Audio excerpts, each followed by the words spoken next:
O tu vainiką sau pini? Ne savo mylimajam. Šiltą gegužę švenčiama lietuvių meilės diena.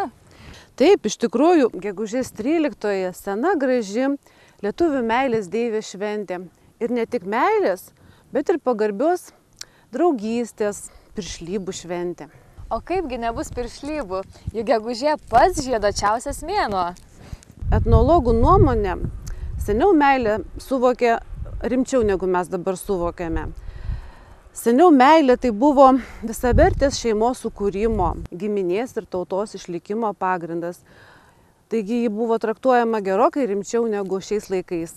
Kad jau apie meilę prakalbam, tai prie progos norėčiau paklausti, kaip reikia taisyklingai kirčiuoti?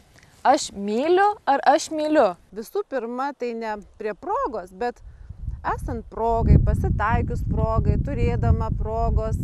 O kirčiuoti reiktų aš myliu, tu myli.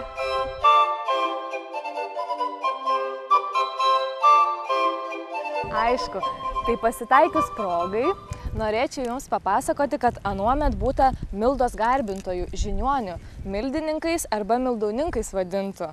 Jie mokėjo įvairiausiomis žolelėmis arba užkalbėjimais malšinti arba atvirkščiai sukelti meilės sopulius ir aistras. Tikrai, o aš skaičiau, kad Milda turėjo savo paukštę gegutę ir net ta diena vadinta gegutės diena. Ir dar manyta, kad nulaužus šaką nuo medžio, kuriame gegutė tupėdama kukavo ir ją lyg kabliuku užkabinus patinkančio žmogaus drabužį galima priversti jį įsimylėti. Oi, net prie geriausių norų nepatikėčiau, kad tokie burtai veikia. Ne prie geriausių norų, o norėdama, turėdama norų.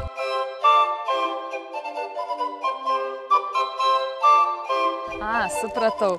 Na tada, kad ir labai norėdama, bet niekaip negalėčiau patikėti, kad meilę sužadinti taip paprasta. Nebūk tokia tikra.